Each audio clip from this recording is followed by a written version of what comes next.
Labeled an ugly college dropout and disowned by my family for 8 years, I returned to my sister's graduation party, not as a guest, but as a ghost from their past. Her professor asked if I knew the family, and I whispered, "You have no idea." They had no idea who I was, until I took back the $5 million grant that was supposed to pay for her wedding. My name is Jasmine Carter, and at 30 years old, I had to remind my family that while they were busy looking down on me, I was busy buying the ground they stood on. Before I dive into exactly how I pulled the rug out from under them, please let me know where you are watching from in the comments below. Hit like and subscribe if you have ever had to succeed in silence while everyone else prayed for your failure. The tires of the black Uber sedan crunched softly against the pristine gravel driveway of Kingsworth Academy. Through the tinted window, I watched the iron gates loom larger symbols of the exclusive world my family worshipped. This was the premier venue for the East Coast elite, a place where tuition cost more than most people earned in a decade. Today, the campus was transformed into a carnival of wealth for the graduation ceremony. I checked my reflection in the rearview mirror one last time. The woman staring back was not the frightened 22-year-old girl who had been kicked out of her parents' house with nothing but a trash bag of clothes. My skin glowed, my hair was swept back in an elegant bun, and I wore a charcoal gray blazer. It had no logos, no flashy branding, just the impeccable cut of bespoke Italian tailoring that whispered power to those who knew how to listen. To my mother and sister, however, simplicity had always equaled poverty. We stopped at the security checkpoint. I could see the line of Bentleys and Mercedes ahead of us, parents leaning out to flash VIP passes. When it was my turn, I rolled down the window. Name. The security guard grunted. He was a large man with a clipboard and a look of permanent annoyance. He scanned my hired car with disdain, clearly judging the lack of a personal chauffeur. "Jasmine Carter," I said calmly. "I am here for the Bianca Carter graduation party." He ran a thick finger down the list attached to his clipboard. He flipped the page. Then he flipped back. He let out a heavy sigh, the kind reserved for people wasting his time. "You are not on the guest list, ma'am. Please turn around and exit the lane. You are holding up traffic." I felt a familiar prickle of heat on my neck, but I forced my breathing to remain steady. "I am the sister of the graduate.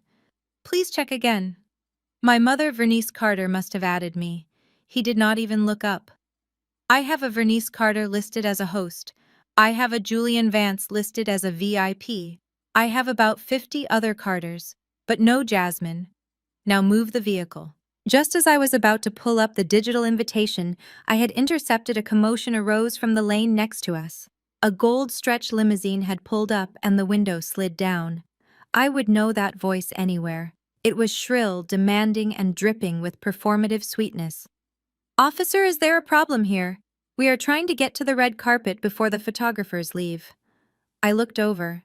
My mother, Vernice, was leaning out of the limo. She was wearing a gold-sequined dress that caught the sunlight so aggressively it hurt to look at. Beside her was Bianca, my younger sister, wearing her graduation cap and gown, looking every bit the golden child she had always been. The guard stepped back, his demeanor changing instantly to servile politeness. "Mrs. Carter, my apologies. This woman claims to be your daughter, but she is not on the VIP list." Vernice turned her head slowly, her eyes locked onto mine through the open windows of our cars. For a second I saw the shock. She had not seen me in 8 years. She scanned my face, searching for the acne scars that were gone, the frizzy hair that was now tamed, the insecurity that used to make me hunch my shoulders. Instead of recognition or warmth, her expression hardened into a smirk. "Oh, her," Vernice laughed, the sound sharp and cruel. "She is confused, officer. She is not a guest. She is here for the help staff. Check the service vendor list." The guard frowned and flipped to the back of his clipboard to a yellow sheet of paper. "Ah, here it is. Jasmine Carter. Temporary kitchen staff. Additional dishwasher." My hands tightened on the leather armrest of the car. Kitchen staff. Even after 8 years of silence, she still found a way to minimize my existence. She had invited me, sure, but only to humiliate me. She wanted me to witness Bianca's glory from the scullery. See, Vernice waved a manicured hand dismissively. She is just a little slow. Jasmine, honey. The service entrance is around the back near the dumpsters. Do not block the main gate. People important are trying to get through. Bianca leaned over her mother's shoulder, her perfect teeth flashing in a grin that mirrored the predator's. She looked at my Uber, then at my suit. And try not to break any crystal glasses tonight, Jasmine. Bianca called out, her voice loud enough for the drivers in the cars behind us to hear. I do not think your dishwasher salary could cover the cost of even one stem. Laughter erupted from their limo. The guard banged on the hood of my car. You heard the lady. Service entrance is 2 miles down the north road. Move it. I signaled my driver to pull away. As we merged out of the VIP lane, I watched my mother and sister glide through the gates, waving to the photographers stationed inside. They looked like royalty. They looked untouchable. My driver glanced at me in the rearview mirror, his eyes filled with pity. I am sorry about that, miss. Do you want me to just take you back to the airport? You do not have to go in there and work for people like that. I looked out the window as we drove past the manicured lawns of the campus I had secretly funded for the last 5 years. I watched the banners waving in the wind, banners that were paid for by my company Carter Horizon Ventures. No, take me to the service entrance, I said softly. The driver hesitated but nodded. I pulled out my phone. My fingers hovered over the contact for Kevin, my executive assistant, who was already positioned inside the venue under cover. I typed a message. Activate Plan B. I want a full audit of the event funding. And find out exactly when the scholarship presentation is scheduled. I hit send. I was not going to the service entrance to wash dishes. I was going there because it was the perfect place to watch the foundation of their arrogance crumble. They thought they were sending the ugly duckling to the back room. They did not realize they had just given the wolf a key to the henhouse. The car turned down the dusty service road, away from the glitz and glamour. The shadows of the trees grew longer, swallowing the light. I took a deep breath, smoothing the fabric of my blazer. The game had officially begun. They wanted a servant. I would give them a masterclass in consequence. The heavy metal door of the service entrance slammed shut behind me, cutting off the humid afternoon air. I found myself navigating a narrow corridor that smelled of industrial dishwasher detergent and roasted garlic. It was fitting, really. My mother had directed me here not just to keep me out of sight, but to remind me of my place in her world. To her, I belonged in the back of the house, invisible and silent, while the stars of the family shone in the spotlight. I walked past frantic caterers carrying silver trays of hors d'oeuvres. One of them, a young man with sweat beading on his forehead, almost collided with me. He paused, looking at my charcoal suit, then at his own uniform. He nodded respectfully, assuming I was a manager, or perhaps a health inspector. The irony was bitter. Strangers treated me with more dignity in 3 seconds than my own blood had in 3 decades. Pushing through the swinging double doors, I emerged into the grand hall. The transition was jarring. The air conditioning was set to a crisp chill, and the room exploded with noise and color. Hundreds of guests filled the cavernous space under crystal chandeliers that cost more than my first apartment.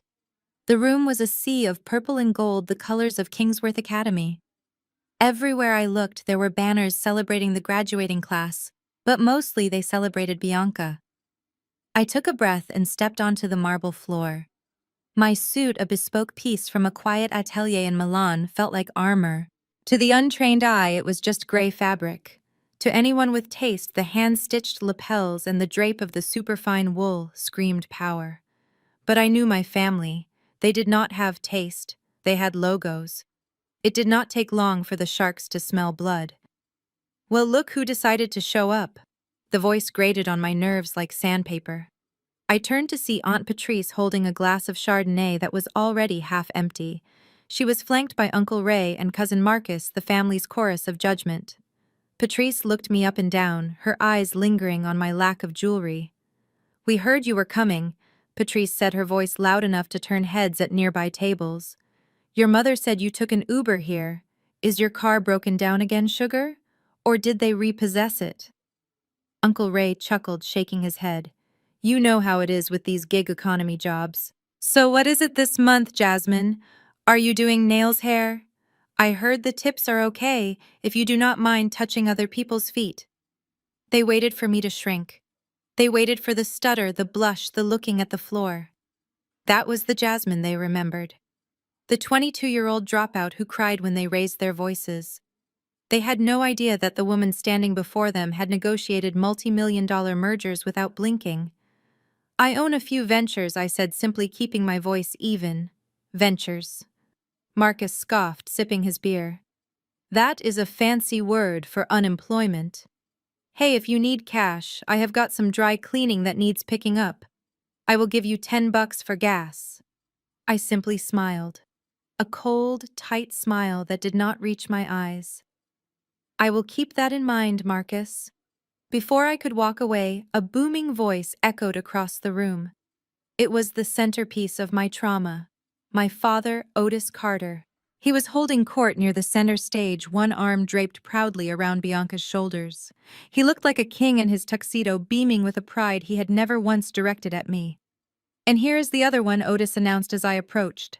The crowd parted. He did not hug me. He did not even reach out a hand. He just gestured at me like I was a prop in a cautionary tale. Folks, you all know Bianca, our star, our artist, the first Carter to graduate with honors from Kingsworth. And this is Jasmine. He paused for effect. A few polite ripples of applause struggled to survive the awkward tension. Jasmine chose a different path. Otis continued, his tone dripping with fake sympathy. A much harder path. She left school to find herself. We are still waiting for her to find something worth bringing home, aren't we, Jazz? The group around him laughed. It was a cruel, sycophantic sound. Bianca giggled, adjusting her graduation cap. Daddy, do not be mean, she said, though her eyes were dancing with malice. Jasmine tries her best. Not everyone is cut out for higher education. Some people are just meant for simpler lives. The humiliation was a physical weight pressing against my chest. I wanted to scream. I wanted to pull out my phone and show them my bank balance, which had more zeros than their collective debts. But I held back. The payoff would be sweeter if I let them dig their hole a little deeper. I am happy for you, Bianca, I lied. Suddenly, a hand thrust a dirty wine glass into my personal space. I looked down to see Aunt Patrice again. She was holding the glass by the stem, the rim stained with lipstick and dregs of red wine. Since you are standing there doing nothing, Sugar, take this to the kitchen, she said, not asking, but ordering. And ask them to bring out more shrimp. The service is terrible tonight. She mistook my silence for obedience. She actually thought I was staff. Or worse, she knew I wasn't but treated me like one anyway because to her I was less than a guest. I looked at the glass.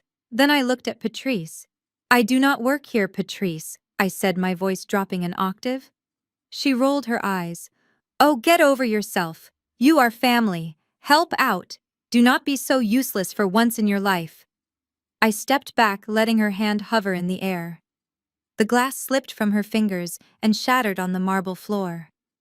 Red wine splattered onto the hem of her cheap polyester gown. Oops, I said, my face completely expressionless. You should be more careful. While Patrice shrieked and the room turned to stare, I turned on my heel and walked away. I needed a moment. My hands were shaking not from fear, but from the adrenaline of suppressed rage. I headed for the sanctuary of the ladies' room. I pushed into the restroom, grateful to find it empty. I locked myself in the handicap stall at the far end and leaned my forehead against the cool metal door. I closed my eyes, counting backward from 10. I just needed to survive 2 more hours, just until the speech. The restroom door opened. The click of high heels echoed on the tile, followed by the rustle of expensive fabric. Did you see her face? The voice was unmistakable. It was my mother, Vernice. I held my breath. I saw another voice replied, Aunt Sarah. But Vernice, are you sure it is okay treating her like that? She is still your daughter. Oh, please, my mother scoffed. I could hear her fixing her makeup in the mirror. Jasmine needs to be humbled. She has always been too stubborn. Besides, looking at her just reminds me of how close we came to losing everything. What do you mean? Sarah asked. Vernice lowered her voice, but in the tiled echo chamber I heard every word. 8 years ago.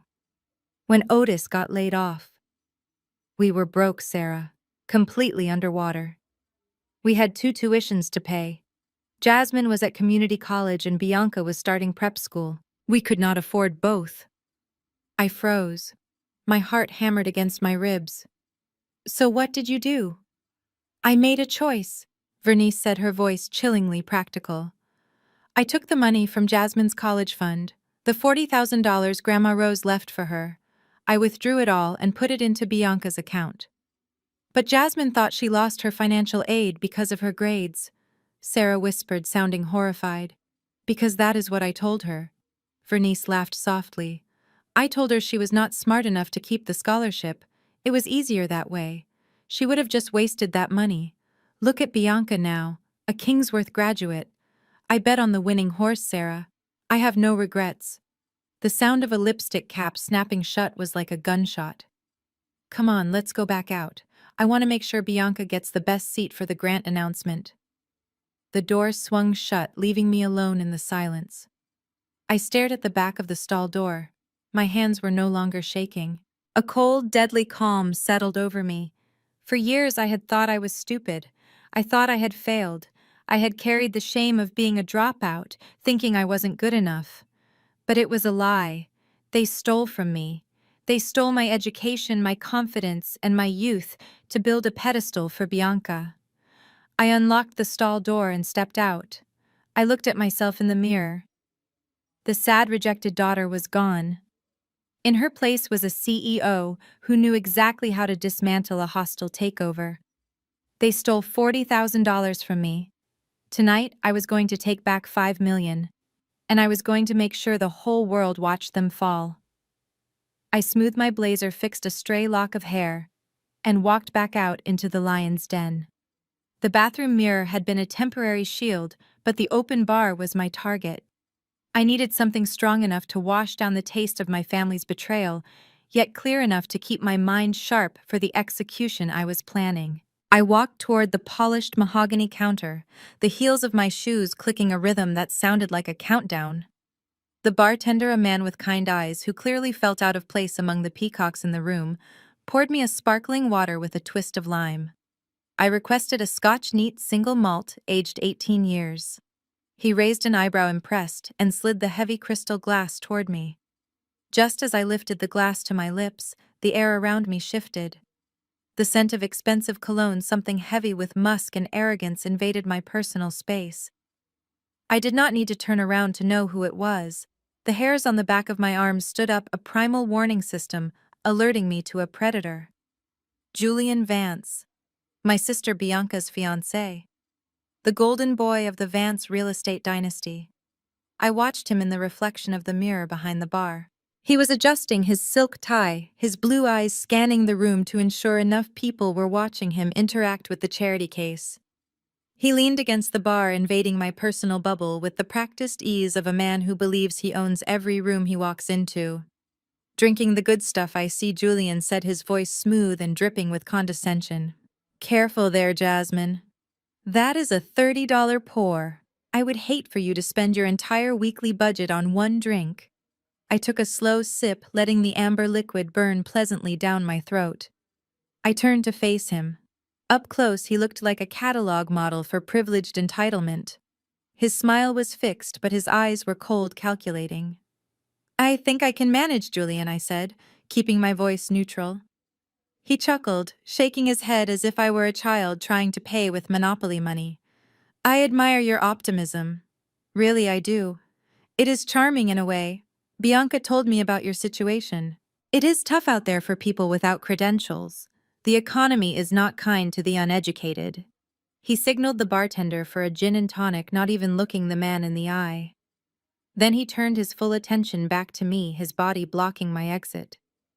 He wanted to trap me. He wanted to play with his food. You know, Jasmine, my father always says that poverty is a mindset. He began launching into the lecture I knew was coming. He swirled his drink, the ice clinking against the glass. People in your community, they often blame the system. They talk about barriers and glass ceilings. But look at Bianca. She applied herself. She studied. She embraced the culture of success.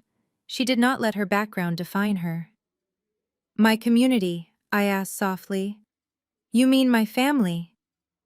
Julian waved a hand dismissively. You know what I mean. The people who settle. The ones who drop out because it gets too hard. It is a lack of discipline, really. A lack of breeding. Bianca is different. She is refined. She understands that to fit into this world, you have to shed the bad habits of the past. I gripped my glass tighter. He was not just calling me lazy.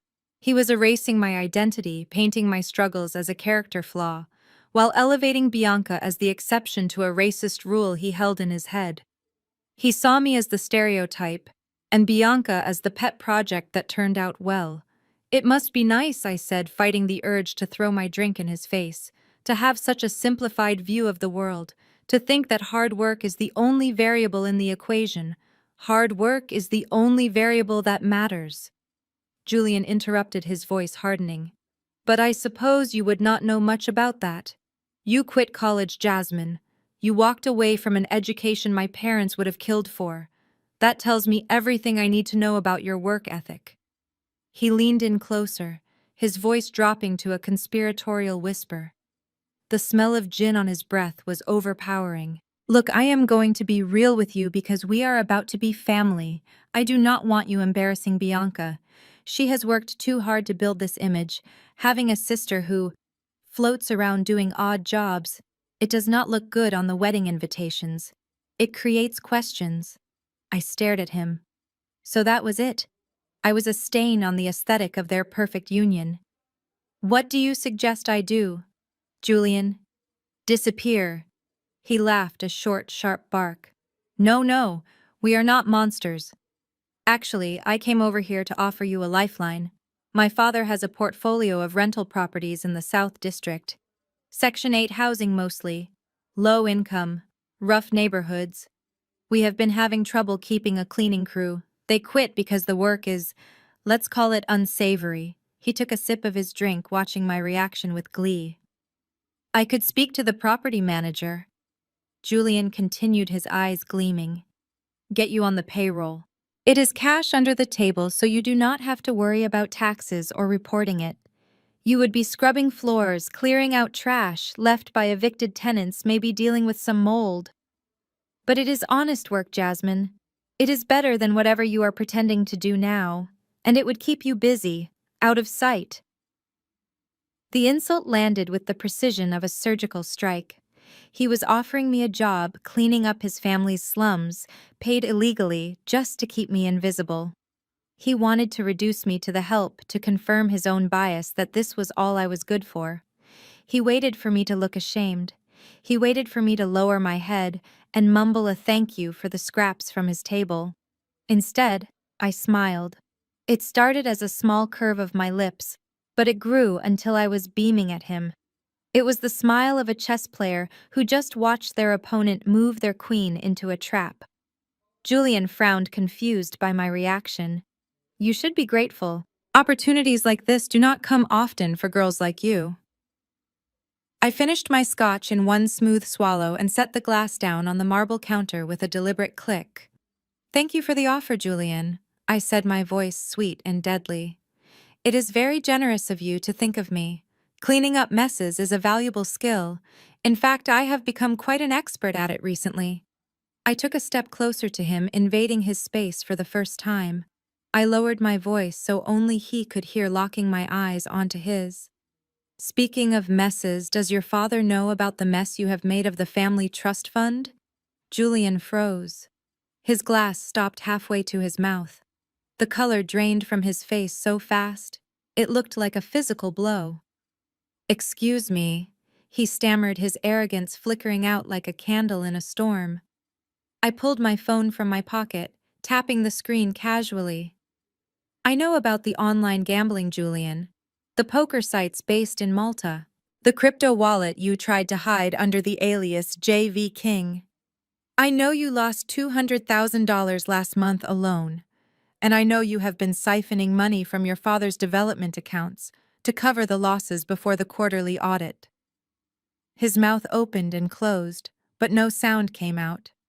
His hand started to tremble, the ice in his glass rattling a nervous beat. How do you? I am an ugly college dropout, remember, I whispered. I have a lot of free time to read. And I read everything, including the digital footprint you thought you erased. I leaned in until my lips were inches from his ear. So here is my counteroffer. You are going to walk away from me right now. You are going to go back to Bianca and smile. And you are going to pray that I do not decide to forward the screenshots I have to your father's personal email. Because if you ever speak to me like I am beneath you again, I will not just clean your apartments. I will clean out your entire reputation. I pulled back and patted him gently on the cheek. He flinched as if I had burned him. Enjoy the party, Julian. I hear the champagne is excellent. I turned and walked away, leaving him standing at the bar, pale and shaking, clutching his gin like it was the only thing keeping him upright. He had come to offer me a mop. I had just handed him a shovel to dig his own grave. The game was escalating, and for the first time in 8 years, the Carter family and their allies were about to learn that the black sheep had grown teeth. I left Julian standing at the bar with the color drained from his face and navigated back into the center of the room. The air was thick with the scent of expensive perfume and the murmur of networking. I scanned the crowd looking for a quiet corner to wait out the clock, but my eyes landed on a familiar figure standing near the ice sculpture. It was David Sterling, the managing partner of one of the largest venture capital firms in New York. We had closed a $10 million deal just last month for a series of inner-city coding boot camps. He was the last person I expected to see at a pretentious graduation party in Atlanta. But then I remembered his niece was also in the graduating class. I debated ignoring him to keep my cover, but he spotted me first. His eyes widened in genuine surprise and he waved me over. Jasmine, David said, shaking my hand with the firm grip of an equal. I did not know you ran in these circles. I thought you were in Tokyo closing the deal with the robotics firm. I am here for family today, David. I smiled, keeping my voice low. My sister is graduating. He looked around the room, taking in the gaudy gold banners and the excessive floral arrangements. Ah, I see. David chuckled softly. Well, your sister is a lucky girl to have a powerhouse like you in her corner. By the way, the board is still raving about your presentation last week. The way you restructured that equity model was brilliant. It was a strange sensation to be standing in the middle of my personal hell while being praised for my professional genius. For a moment, I forgot about the insults and the rejection. I was Jasmine Carter, the CEO, again respected and valued. But in the ecosystem of my family, me shining meant someone else had to dim my light. I felt a presence beside me before I heard her. It was Bianca. She had abandoned her friends and marched over her eyes, narrowing as she saw me talking to a distinguished older man in a tuxedo. She did not know who David was. She only saw that I was speaking to someone important and that I looked confident. That was a violation of the script. Excuse me, Bianca said, pushing herself between David and me. She turned her back on him, completely blocking him out, and glared at me. Jasmine, what are you doing? I told you to stay near the kitchen entrance. I am just catching up with an old friend, Bianca, I said, trying to step around her. Friend Bianca scoffed, her voice rising. You mean you are bothering my guests? Look at you lurking around the VIP section like you belong here. It is embarrassing. Go back to the service area before you make a fool of yourself. David cleared his throat, looking uncomfortable. Actually, Miss Jasmine and I were just discussing business. She is a remarkable woman. Bianca whipped around to face him, her expression a mix of confusion and condescension. Business. Oh, you are too kind, sir. But you do not have to pity her. Jasmine tells everyone she is in business, but she really just does odd jobs. She is a little delusional. My blood ran cold. She was not just insulting me, she was trying to discredit me in front of my peer. Bianca. That is enough. I said, my voice sharp. No, it is not enough, Bianca shouted. She was losing control. The attention of the nearby tables shifted toward us. Why do you always have to ruin everything? This is my night, my graduation. And here you are wearing that ugly gray suit, trying to look important. You are just jealous because I made it, and you didn't. She took a step forward, grabbing a glass of red wine from a passing waiter's tray. Her movements were jerky, frantic. You need to leave, Jasmine. Now. I stood my ground. I am not leaving until I see the grant presentation, Bianca. That was the trigger. The mention of the grant, the money she thought was hers, made her snap. She lunged at me. It happened in slow motion. She pretended to trip over her own gown, flailing her arms theatrically. The glass of Cabernet in her hand launched forward. It was not an accident. Her eyes were locked on mine with malicious intent. The cold liquid hit my chest first, soaking instantly into the fine Italian wool. It splashed up onto my neck and chin, a dark blood-red stain spreading rapidly across the charcoal fabric. The glass hit the floor and shattered. Gasps erupted from the crowd. I stood there stunned by the cold wetness and the sheer audacity of the assault. But before I could even wipe my face, Bianca let out a piercing scream. She clutched her chest, looking around wildly at the shocked guests. "Oh my God, Jasmine! Why did you push me?" I stared at her. She was trembling, tears instantly springing to her eyes. She looked at the crowd, pointing a shaking finger at me. "She pushed me. She tried to ruin my dress because she is jealous.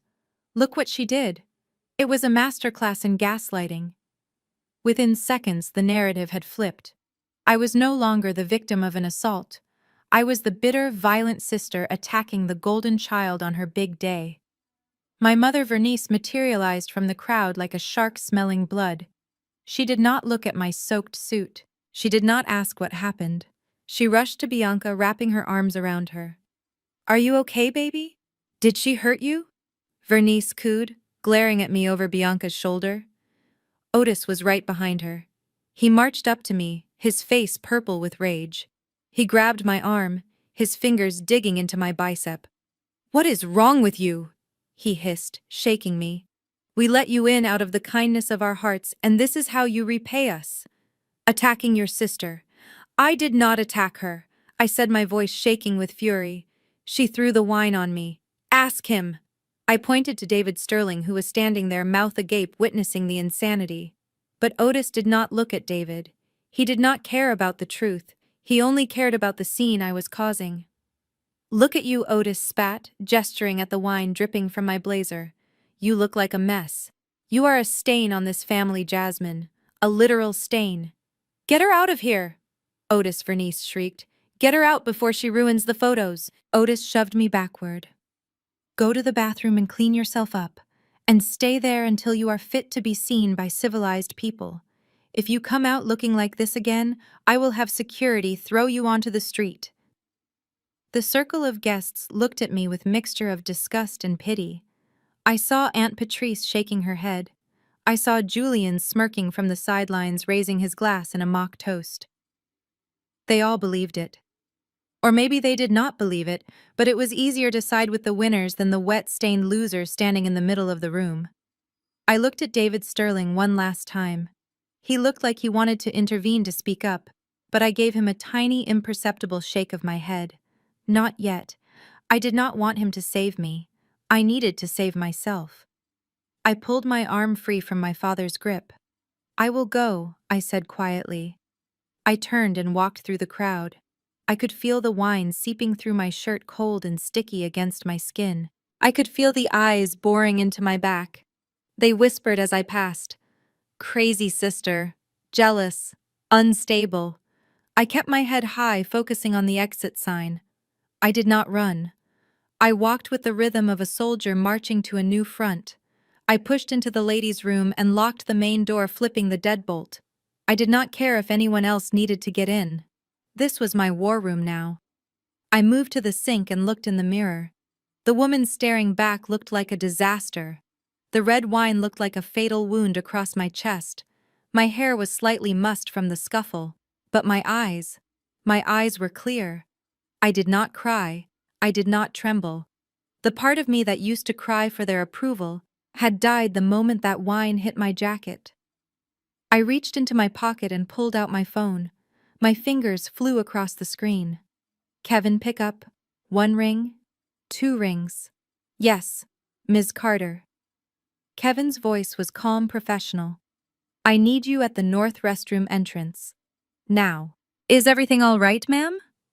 No, I said, watching a drop of wine fall from my lapel into the sink. Plan A is dead. We are accelerating the timeline. I stripped off the ruined blazer and threw it into the trash can. It landed with a heavy thud. Bring the backup outfit, Kevin. The white one. And Kevin, yes, ma'am. Bring the Alpha Project file. The original copy. And get the legal team on standby. There was a pause on the line.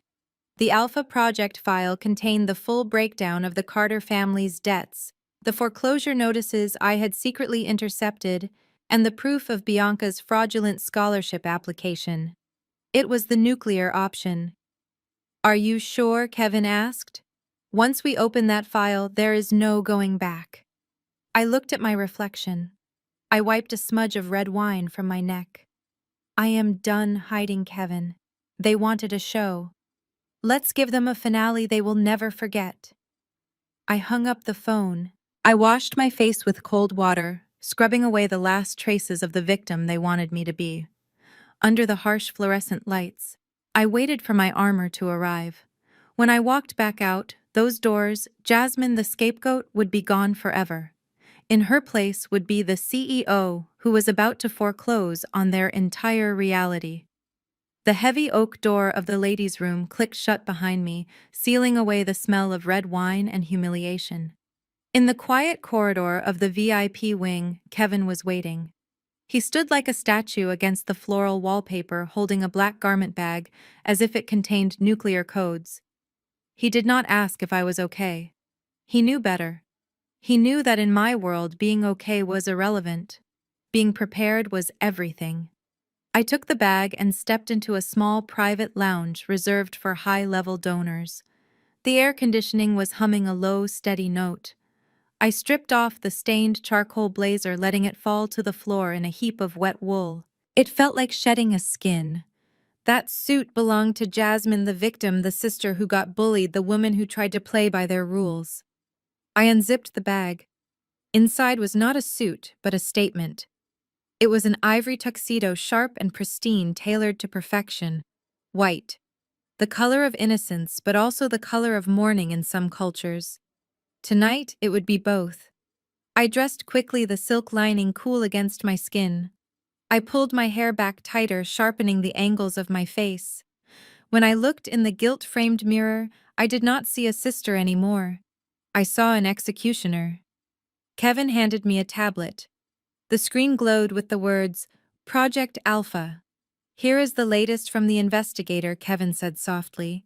It came in 10 minutes ago. You are going to want to sit down for this. I sat on the edge of a velvet armchair and tapped the screen. The file opened. It was a comprehensive background check on Bianca and my mother initiated weeks ago when I first suspected they were fishing for money. I expected to find credit card debt. I expected to find maxed-out loans. I did not expect to find a medical report dated just 48 hours ago. I scrolled down, my eyes scanning the clinical language. It was from a private clinic in Buckhead. Patient name, Bianca Carter. Reason for visit, HCG blood test. Result negative. I stopped. I read it again. Negative. I swiped to the next page.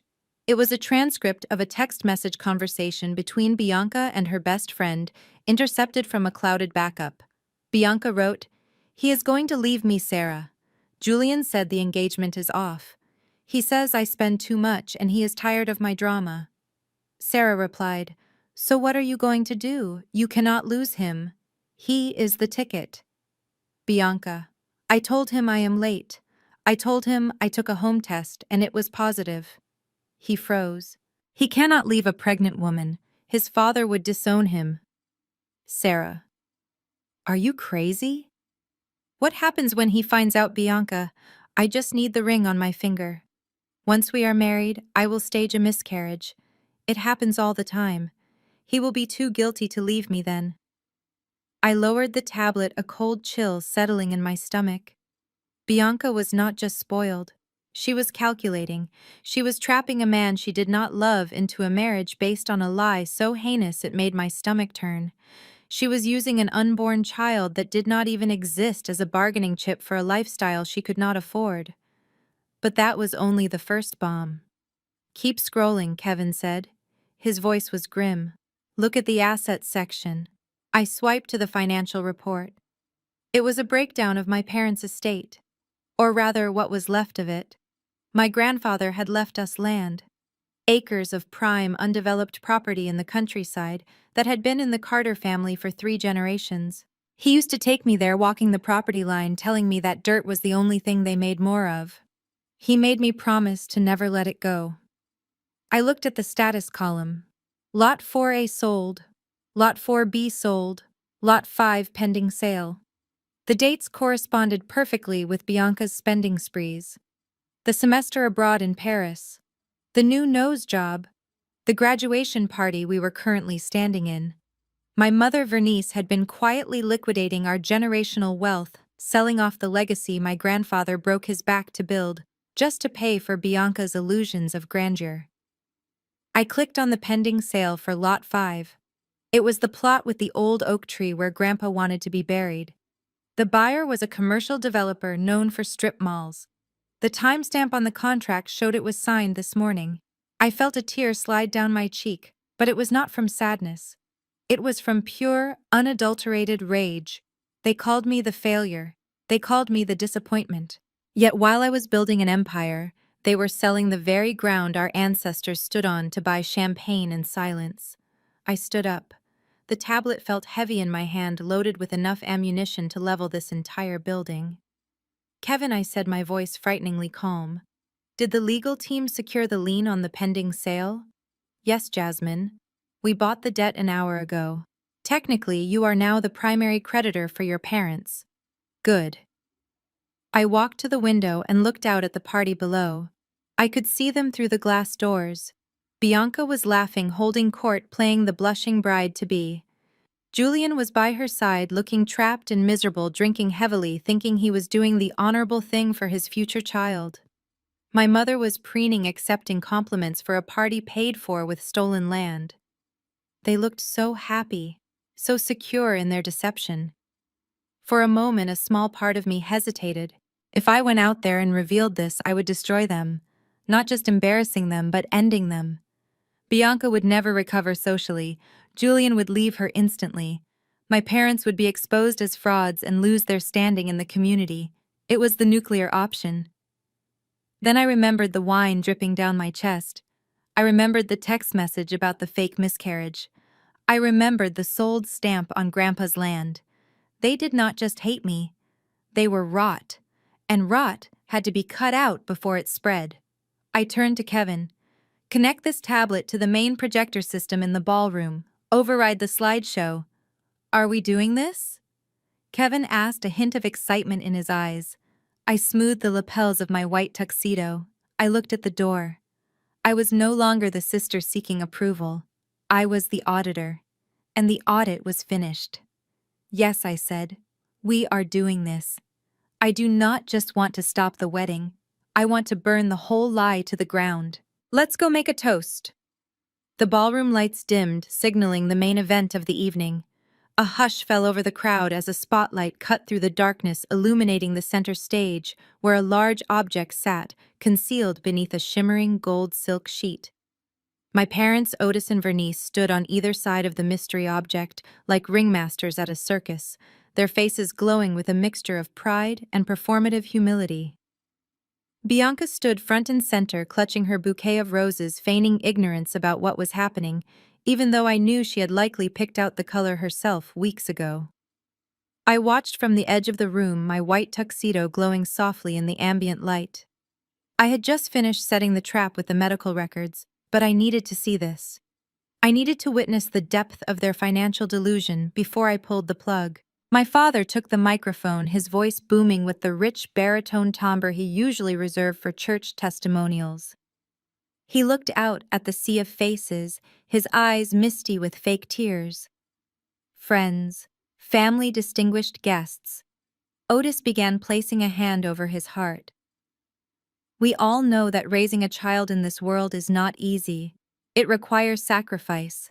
It requires blood, sweat, and tears. When Vernice and I looked at our bank accounts years ago, we saw empty numbers. But when we looked at our daughter Bianca, we saw a future. He paused for applause. The crowd clapped politely.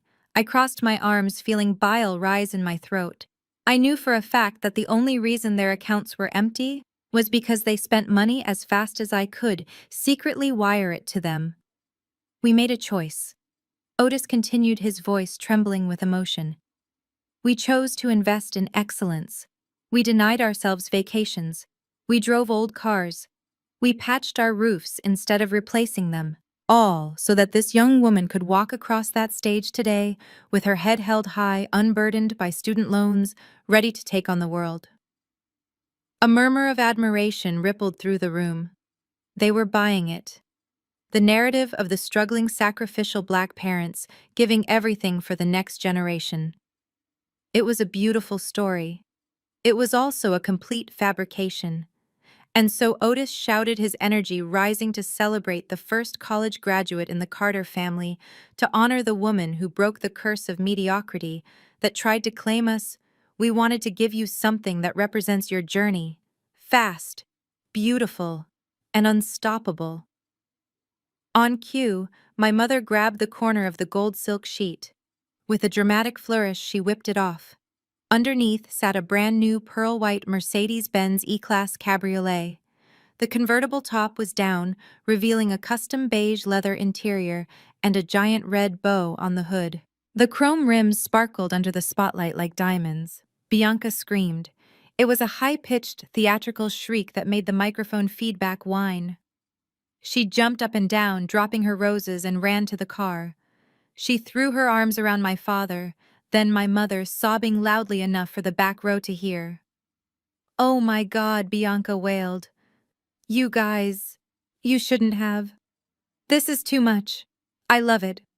I love you so much." The crowd erupted in cheers. Flashes from cameras went off like strobe lights. It was the perfect picture of the American dream. But I was not looking at the smiling faces. I was looking at the car. Specifically, I was looking at the temporary dealer tag hanging from the rearview mirror. And then I looked at the specific trim package on the dashboard. Wood grain finish, heated lumbar support seats, the upgrade package for drivers with chronic back pain. My heart stopped beating for a second, then restarted with a violent thud. I recognized that car. Not the physical metal, but the money that bought it. 2 years ago, my father had called me in the middle of the night. He was crying, actually sobbing into the phone. He told me his sciatica was so bad he could barely walk. He told me his old truck had broken down on the highway, leaving him stranded in the rain for 3 hours. He said he felt like a failure because he couldn't even drive himself to his doctor appointments anymore. He played on every ounce of guilt I had as a daughter who had moved away. I had just closed my first major round of funding for Carter Horizon. I wasn't a millionaire yet, but I had liquidity. I wired him $75,000 the next morning. I explicitly told him in the transfer notes, for a safe, comfortable car for Dad. I even sent him links to sedans with heated seats to help his back. He never bought the car. He told me he decided to repair the truck and save the rest for a rainy day. He told me he put it in a high-yield savings account I had set up for him, the one I had joint access to, but rarely checked because I trusted him. I stared at the Mercedes on stage. That was not a graduation gift. That was my father's comfort. That was my hard work. That was my sympathy for his pain twisted and repurposed into a trophy for the sister who had never worked a day in her life. Otis was back on the microphone, beaming. "This car cost us our entire life savings, folks," he lied, his voice thick with pride. But looking at my baby girl's smile, I would spend every dime again. Because winners deserve to drive like winners. And losers, well, they can walk. He cast a quick, fleeting glance toward the back of the room, scanning for me. He wanted to make sure I heard that. He wanted to make sure I knew that my contribution was not just ignored, it was cannibalized to feed the golden child. Something inside me snapped. It wasn't a loud break. It was a quiet, final severance of the last emotional tether binding me to these people. I looked at my father, laughing as Bianca honked the horn of the car I paid for. I looked at my mother, preening as she touched the leather seats I had intended for my father's aching back. They did not just steal my money. They stole my care. They took the love I had for a father I thought was suffering and used it to fuel their vanity. I reached into the inner pocket of my white tuxedo and pulled out my phone. The screen seemed to glow brighter in the dim room. I opened my banking app. I navigated to the secondary family accounts section, the ones I had set up years ago to help them manage their finances, the ones I had power of attorney over because they were bad with numbers. I saw the balance in the rainy day account. It was nearly zero. The withdrawal transaction was dated 3 days ago. Payment to Atlanta Luxury Imports. I did not feel sad anymore. I did not feel the sting of rejection.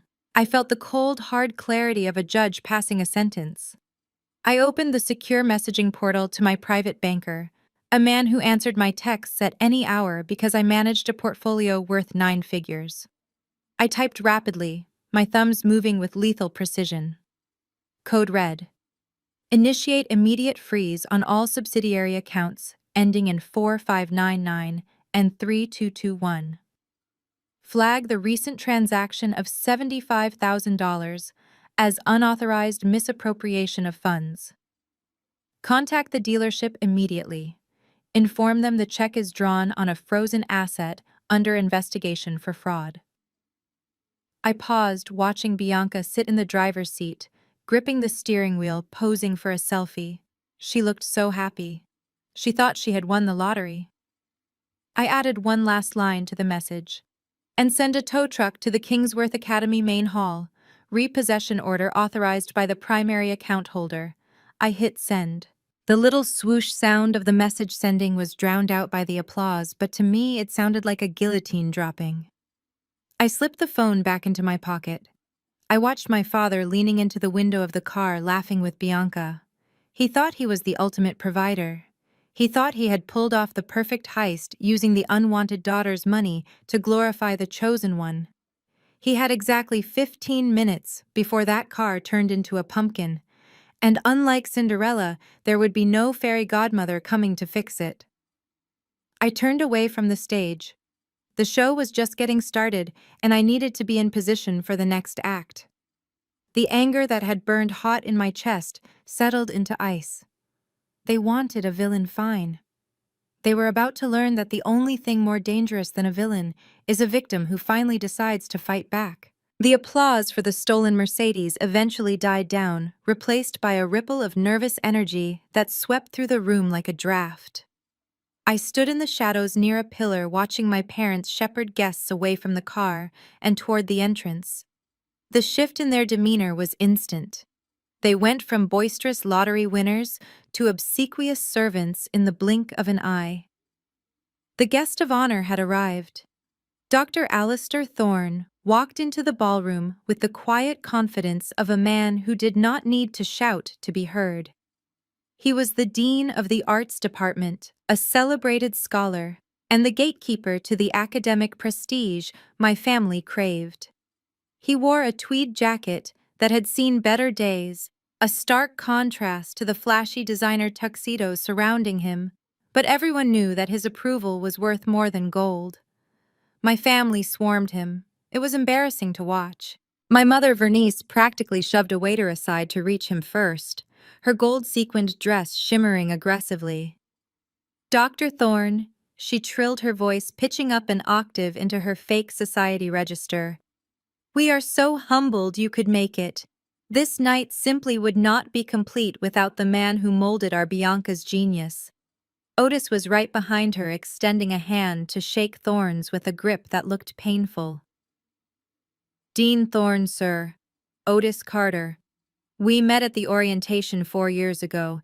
You probably remember me. I am the father who told you that my daughter was going to change the world. Thorne smiled politely, but his eyes behind his wire-rimmed glasses were cool and detached. He looked like a scientist observing a particularly chaotic ant colony. I remember Mr. Carter, Thorne said, his voice deep and measured. It is quite a celebration you have thrown here. Very spirited. Bianca elbowed her way to the front, flanked by Julian. She had abandoned the Mercedes the moment she realized a more important audience was available. She smoothed her graduation gown, tilting her head in a practiced pose of intellectual humility. Professor Bianca said, beaming, I am so glad you came. I was just telling Julian about our final seminar. He was fascinated by my thesis on the intersection of modern art and social justice. I leaned against the pillar, crossing my arms over my white tuxedo. I had to bite the inside of my cheek to keep from laughing aloud. I remembered that thesis well. I remembered it because 3 months ago I had intercepted an invoice on my mother's email for $2,000 paid to a ghostwriting service called Elite Essays. The subject line was Art and Justice Thesis. Rush order. Bianca had not written a single word of it. Julian wrapped an arm around Bianca's waist, puffing out his chest. She is brilliant, isn't she, Dean? My father, the real estate mogul, says. Bianca has the sharpest mind he has seen in years. We are expecting great things once she secures the fellowship. Thorne nodded slowly, his gaze drifting over the opulent decorations, the ice sculpture and the champagne tower. Indeed, the fellowship, Thorne said. It is a significant responsibility. The Carter Horizon Grant is not just about money, it is about integrity. The selection committee was very impressed by the application essay. It spoke of hardship, of overcoming poverty, and of a deep commitment to truth. My mother dabbed at her dry eyes with a napkin. Oh, it breaks my heart just thinking about it. We have struggled so much, Dr. Thorne. But we sacrificed everything for education. That is why this grant means the world to us. Thorne turned his attention back to Bianca. He tilted his head slightly, a look of curiosity entering his eyes. You know, Bianca, the founder of the Carter Horizon Fund is notoriously private.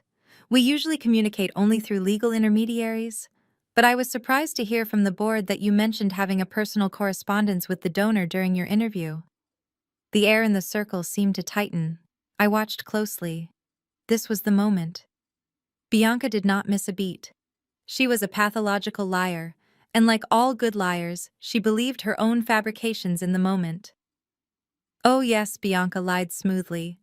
She reached out to me personally after reading my preliminary draft. We have exchanged several emails. She is such an inspiration. She told me that she sees a lot of herself in me.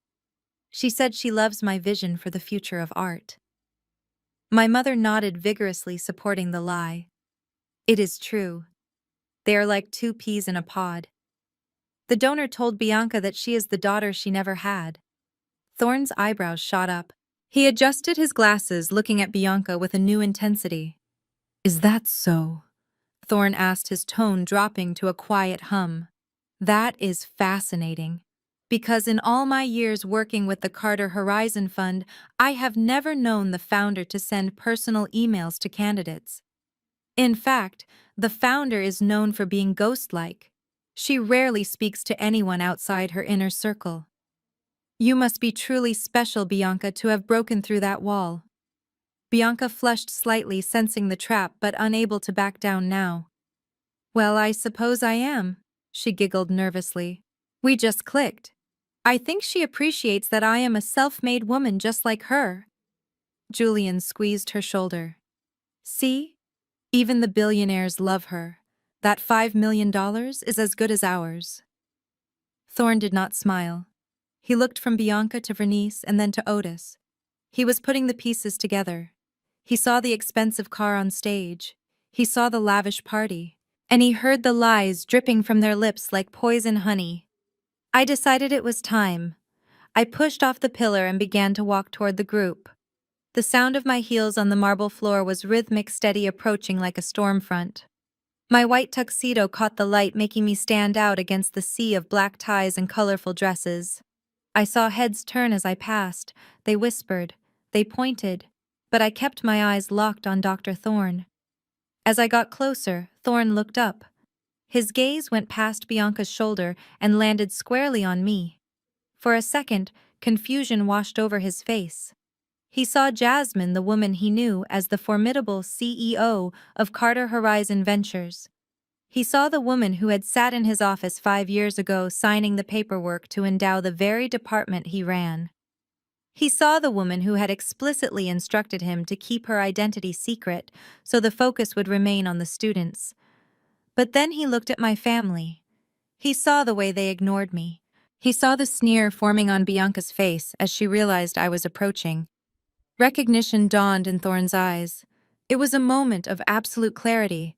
He realized why I shared the same last name as his student. He realized why I had asked so many questions about the graduating class. He opened his mouth about to say my name. He was about to greet me with the respect I commanded in his world. Ms. Carter Thorne started to say, stepping forward. Bianca rolled her eyes. Oh, great. Here comes the help. Ignore her, Professor. That is just my sister. She is a little unstable. Vernice hissed at me. Jasmine, go away. Can't you see we are talking to the dean? Do not embarrass us. I stopped 10 feet away. I did not look at my mother. I did not look at Bianca. I looked directly at Alistair Thorne. I raised my right hand slowly. I pressed my index finger to my lips in a gesture of silence. Then I gave him a single sharp nod. Not yet. Thorne froze. He was a smart man. He understood the command instantly. He looked at me, then back at Bianca, who was looking at me with pure hatred. He saw the dynamic, he saw the lie, and he realized that he had been an unwitting pawn in their game, and that I was the queen coming to clear the board. He closed his mouth. He adjusted his glasses again, composing himself. Is everything all right? Dean Otis asked, glaring at me. Thorne looked at me one last time, a flicker of amusement and respect dancing in his eyes. Yes, Mr. Carter, Thorne said, his voice smooth, but carrying a new weight. Everything is perfectly clear now. I was just thinking that this evening is full of surprises. He turned back to Bianca, but the warmth was gone from his demeanor. You mentioned the donor sees herself in you, Bianca Thorne asked. Yes, Bianca said, oblivious to the change. Exactly. Thorne smiled, but it was a shark smile. Well then, I look forward to the presentation. I have a feeling the donor might have a few more things to say to you tonight. He stepped back, creating a path for me, though my family did not notice. They thought he was just being polite. They did not realize he was making way for the executioner. I lowered my hand. The trap was set, the witness was secured, and the lie was confirmed. I turned to my assistant Kevin, who had shadowed me to the edge of the circle. Is the projector ready? I whispered. Ready and waiting, Kevin replied. Good. Let's go introduce them to the real donor. I walked past my family, ignoring their hissed insults, and headed toward the stage. The time for silence was over. It was time to speak. The circle of sycophants around my sister seemed to tighten as I stepped closer. Professor Thorne was the only one who looked at me with recognition, but he held his tongue, waiting to see how I would play this hand. The air around the VIP table was thick with the scent of expensive lilies and the even more overpowering stench of self-congratulation. My mother Vernice was practically vibrating with excitement, clutching her champagne flute as if it were a scepter. I decided to break the seal on their fantasy. I cleared my throat, the sound cutting through their laughter like a knife. I am curious, Bianca, I said, keeping my voice dangerously smooth. You mentioned to the dean that you and the founder of the Carter Horizon Fund are close. That is quite an achievement considering how private the firm is. What is she like in person? The table went quiet. Bianca turned to me, her expression shifting from annoyance to a look of superior pity. She adjusted the silk sash of her graduation gown, clearly enjoying the chance to educate her ignorant sister in front of an audience. "Oh, Jasmine," Bianca sighed, shaking her head. "You wouldn't understand someone like her. She is a woman of immense stature. She is not like the people you hang around with. She drips with class." I took a step closer, sipping my sparkling water. "Is that so?" I asked. "Paint a picture for me. I am genuinely interested. I mean, a woman who gives away millions must have a distinct personality. Does she look like anyone we know?" Bianca laughed, a tinkling, artificial sound that grated on my nerves. "Well, she is obviously older," Bianca lied, her eyes darting briefly to Professor Thorne for validation. "She is probably in her 60s. She has this beautiful silver hair, always wears vintage Chanel. She reminds me a bit of Grandma Rose, actually. Very traditional. Very strict about values." I felt a muscle twitch in my jaw. She was describing a fantasy grandmother figure, co-opting the image of the woman whose legacy she had just sold off to pay for her party. My mother chimed in, eager to be part of the fabrication. "Yes, exactly." Vernice nodded enthusiastically. "She is from the old school, Jasmine. She values lineage and reputation. That is why she connected so well with Bianca. She told us in her last email that she sees Bianca as the torchbearer for the next generation of Black excellence." I looked at Professor Thorne. His face was a mask of neutral observation, but I saw his fingers tighten around the stem of his glass. He knew the founder was standing right in front of him. He knew the founder was 30 years old, not 60. He knew the founder wore modern bespoke suits, not vintage Chanel. And he knew that the founder certainly did not value the kind of reputation Vernice was obsessed with. "That is fascinating," I said, locking eyes with Bianca. "So she is an older woman. Does she know about the rest of the family?" "Did you tell her about me?" Julian stepped forward, then placing a protective hand on Bianca's shoulder. He glared at me, his face flushed with gin and arrogance. "Why are you asking so many questions?" Jasmine, Julian snapped. "Are you trying to network?" "Because I can tell you right now, a woman of that caliber does not hire college dropouts. She invests in winners. She invests in people like Bianca." I ignored him, keeping my gaze fixed on my sister. "Answer the question, Bianca. Did you tell this elegant, traditional 60-year-old woman about your sister?" Bianca smirked. "She thought she had me. She thought she could use this imaginary figure to deliver one final crushing blow to my self-esteem." "Actually, yes," Bianca said, her voice dripping with venom. "I did mention you. I told her I had a sister who couldn't handle the pressure of higher education. I told her you quit to pursue whatever it is you do." "And what did she say?" I asked softly. Bianca leaned in, her eyes gleaming with malice. "She said it was a tragedy," Bianca lied. "She said it is a shame when people lack the discipline to reach their potential. She said she hates wasted talent, but she despises laziness even more. She told me I was lucky not to let your failure drag me down." The silence that followed was absolute. It was a perfect lie. It was designed to hurt me, to elevate her, and to align herself with the power in the room. But it was also the final nail in her coffin. I turned my head slowly toward Professor Thorne. He was staring at Bianca with a look of profound disappointment. He had heard enough. He had heard the student he was about to honor slander the very woman who had signed the check for that honor. "Professor Thorne," I said, my voice ringing clear in the quiet space. "You have known the founder for 5 years. You have sat in board meetings with her. You have seen her vision for this university." I gestured to my sister. "Does Bianca's description sound accurate to you? Does the founder sound like an elderly woman who despises people who take different paths in life?" Bianca looked at the professor, her smile faltering for the first time. She expected him to nod. She expected him to cover for her, or at least to be polite. Julian scoffed. Of course it is accurate. Bianca knows her. Why are you bothering the dean with your insecurity? Professor Thorne took a slow breath. He set his glass down on the passing waiter's tray. He adjusted his wire-rimmed glasses and looked at Bianca, then at Julian, and finally at my mother. He did not look angry. He looked tired. He looked like a man who had just realized that the bright future he was celebrating was built on a foundation of rot. Accurate is not the word I would use. Professor Thorne said, his voice deep and resonating with authority. He turned his gaze to me. A small knowing smile played on his lips. I would say Bianca's memory is extremely creative. Bianca froze. Creative? She stammered. What do you mean? Thorne ignored her. He looked at me with a level of respect that made my father frown in confusion. Mrs. Carter Thorne said to me, using my title for the first time in front of them, I believe we are behind schedule for the presentation. The auditorium is waiting, and I suspect you have a few corrections to make to the official record. The use of Miss Carter confused them. They thought he was talking to Bianca or Vernice, but he was looking straight at me. Julian laughed nervously.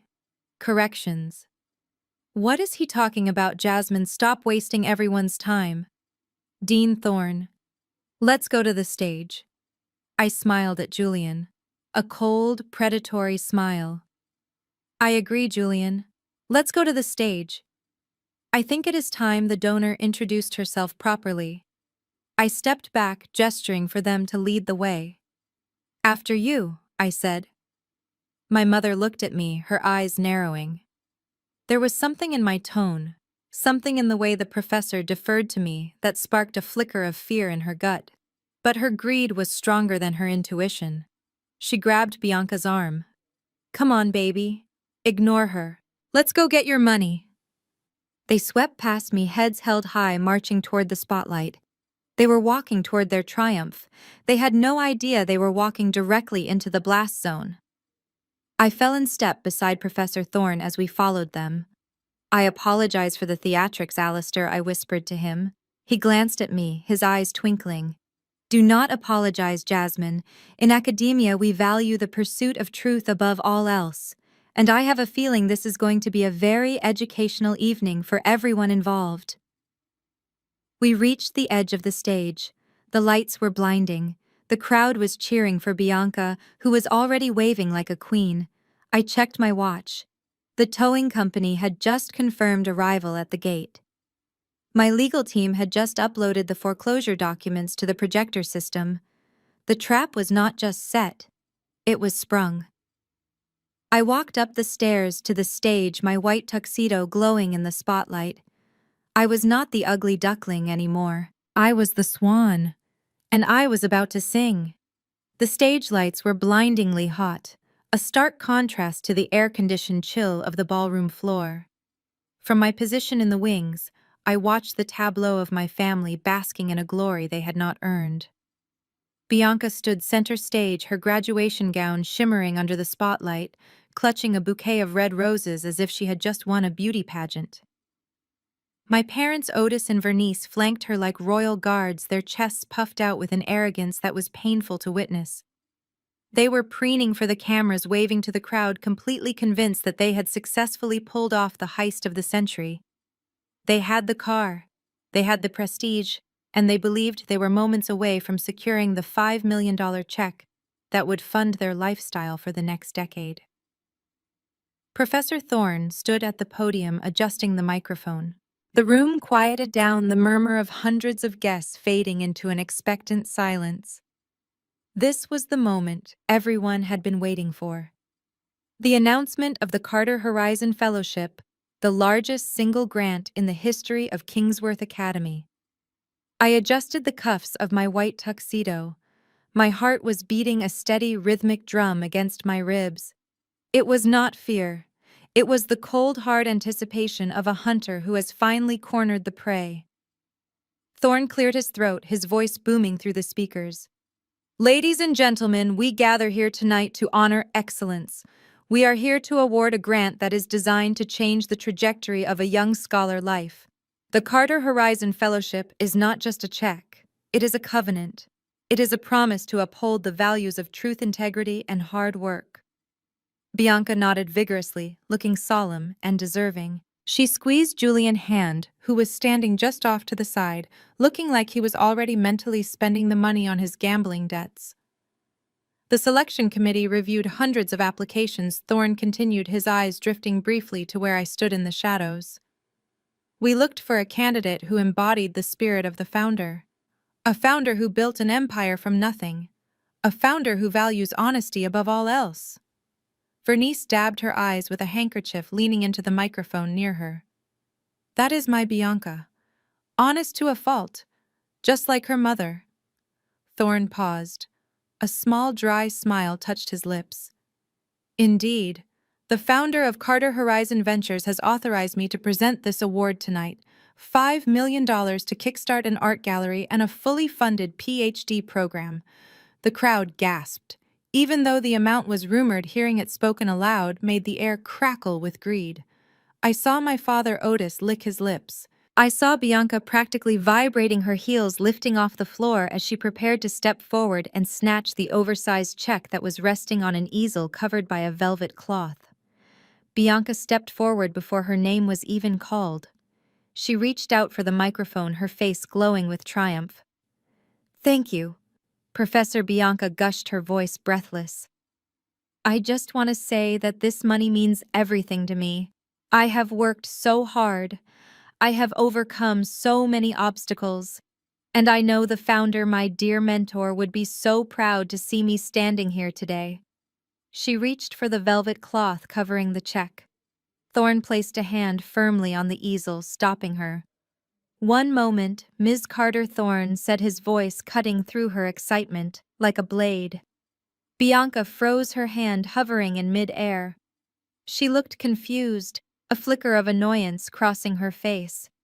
Excuse me, Bianca asked, laughing nervously. I am just ready to accept the honor. Thorne shook his head slowly. You are mistaken, Bianca. I did not say you were accepting the honor yet. I said I was authorized to present the award. However, there has been a change in protocol. A murmur of confusion rippled through the crowd. My mother stepped forward, her smile tight and dangerous. What change? What are you talking about, Dean? We have the schedule right here. Bianca accepts the check, we take photos, and then we cut the cake. Do not complicate things. Thorne ignored her. He looked out into the darkness of the auditorium, his gaze locking onto the exact spot where I was standing.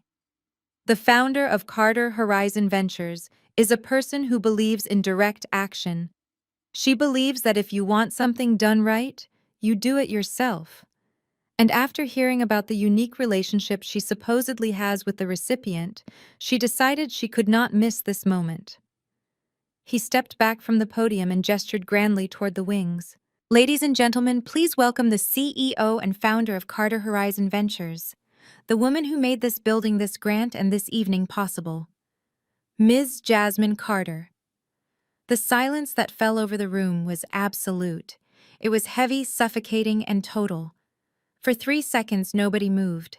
The name hung in the air, processing in the minds of 300 guests. Jasmine Carter, the sister, the dropout, the help.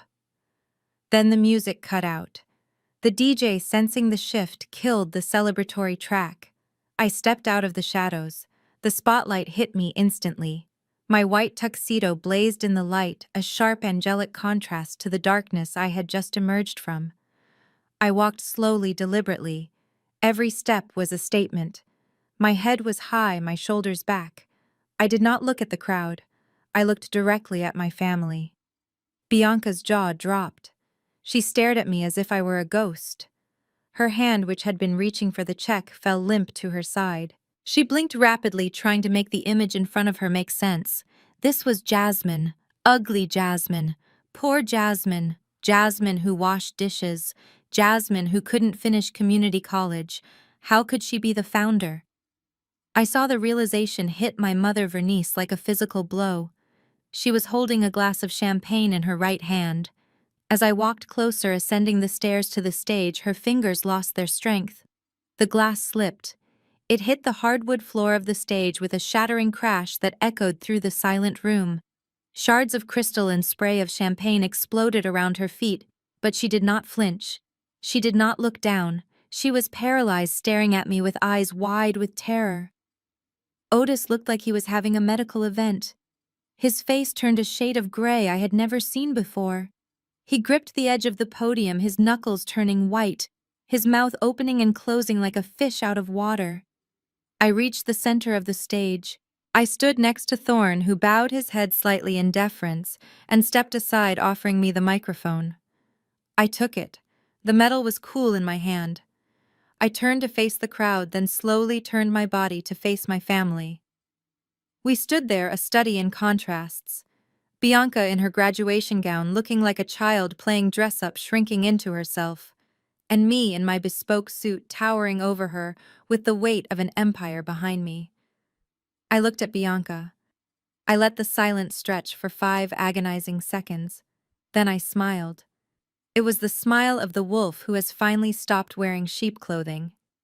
"Hello, everyone," I said, my voice crisp and commanding, amplifying through the massive speakers. I turned to my parents, Mom, Dad, Bianca. I paused, letting the names hang there. "I believe there has been some confusion tonight. You see, I heard you telling everyone that the founder of this grant is a 60-year-old woman who values tradition and hates failure." I took a step closer to Bianca, who took an involuntary step back, nearly tripping over the broken glass. "I am sorry to disappoint you," I continued, my voice dripping with sweet venom. "But the founder is not 60. She is 30. She does not wear vintage Chanel. She wears the scars of the family who abandoned her." I gestured to myself, spreading my arms wide. "It is me, the ugly college dropout, the disappointment, the one you sent to the service entrance." A gasp went through the audience. People were standing up in the back rows to get a better look. Phones were raised, recording every second of the massacre. I turned back to the crowd, addressing the guests who had sneered at me earlier. "My name is Jasmine Carter. 8 years ago, I was kicked out of this family because I chose to build a business instead of buying a degree. I worked 18-hour days. I slept in my car. I built Carter Horizon Ventures from a laptop in a library basement into a firm that manages $500 million in assets." I looked at Julian, who was cowering behind Bianca. "And all that time, while you were calling me a failure, you were living in a world subsidized by my money. The donations to this school, me. The bailout for the family business 5 years ago, me. The secret accounts that paid for your vacations, me." I turned back to Bianca. She was trembling now, tears streaming down her face, ruining her makeup. "So, Bianca," I said softly, leaning in so the microphone picked up every whisper, "you said you and the founder are close. You said you exchange emails. You said she loves you." I reached into my pocket and pulled out a remote clicker for the projector screen behind us. "Let's see what the founder really thinks." I clicked the button. The giant screen behind us, which had been displaying a photo of Bianca's graduation portrait, flickered and changed. It was not a picture. It was a document. A legal document with bold red letters at the top. "Notice of grant termination and fraud investigation." I saw the color drain from Bianca's face until she looked like a wax figure. The contrast between us was complete. She was the golden child, tarnished and exposed as a fraud. I was the black sheep, revealed to be the owner of the flock. "I am the dropout," I said, my voice hard as steel. "And class is officially in session." The massive LED screen behind me flickered, dissolving the image of Bianca's graduation portrait. In its place, the logo of Carter Horizon Ventures appeared. It was a sharp gold interlocking geometric design against a navy background, a symbol recognized throughout the tech world and all over the campus of Kingsworth Academy. A collective gasp rippled through the auditorium as the realization settled in. The guests looked from the logo to me, connecting the dots that had been invisible to them only moments before. I walked to the edge of the stage, the microphone heavy in my hand. I looked down at my parents, Otis and Vernice, who were frozen in a tableau of absolute horror. My mother was clutching her chest, her face pale beneath her heavy makeup. My father looked as though he had aged 10 years in 10 seconds, and Bianca the golden child looked small and terrified, stripped of her arrogance. 8 years ago, I began my voice steady and echoing through the silent hall. I stood on the front porch of my parents' house in the pouring rain. My father threw a garbage bag at my feet. It contained all the clothes I owned. He told me that I was a disgrace to the family name because I had dropped out of community college. He told me that I was ugly, stupid, and destined for poverty. He said I was not welcome back until I had achieved something worthy of the Carter name.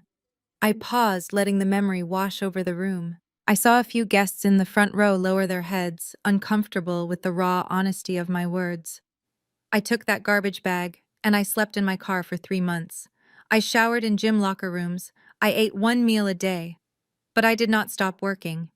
While my sister was being driven to private prep school in a car paid for by my college fund, I was sitting in the basement of the public library, teaching myself to code.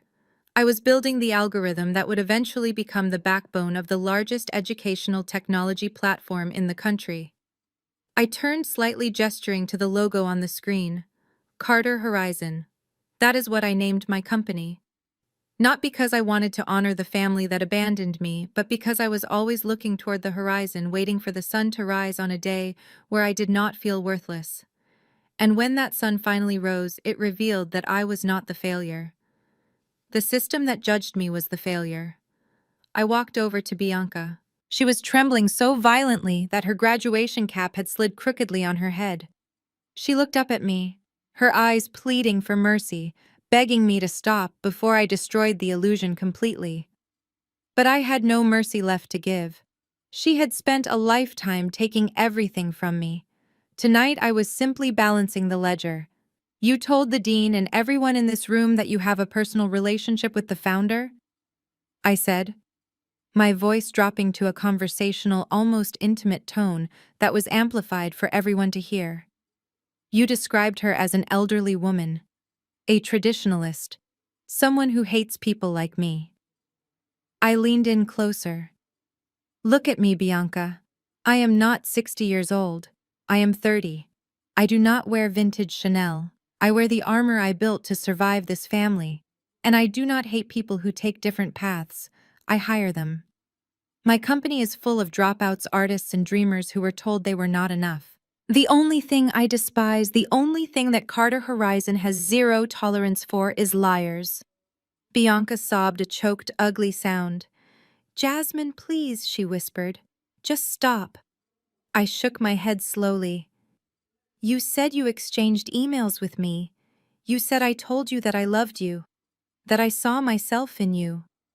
I pulled my phone from my pocket and held it up. I checked the server logs before I came on stage, Bianca. There are no emails from you. There never were. You invented a relationship with a powerful stranger to boost your own ego. You used my identity, my hard work, and my reputation to sell a lie to this university and to your fiancé. I looked at Julian. He was standing near the stairs, looking like he wanted to vanish into the floorboards. And you, Julian. You lectured me at the bar about work ethic. You offered me a job cleaning your father's slums for cash under the table. You told me that poverty is a mindset. I laughed, a sharp, humorless sound. You were right about one thing. Poverty is a mindset. It is the mindset of people who spend money they do not earn. It is the mindset of people who need to steal from their children to keep up appearances. It is the mindset of people who stand on a stage and accept accolades for work they did not do. I turned back to the audience. The shock in the room had turned into a palpable energy. They were witnessing a public execution of character, and they could not look away. The Carter Horizon Fellowship was established to support students who demonstrate integrity, resilience, and truth. It is a $5 million investment in the future. It is not a piggy bank for a wedding. It is not a bailout for a family that has lived beyond its means for a decade. I looked at Professor Thorne. He nodded at me, a solemn gesture of support. He understood. He valued the truth more than the spectacle.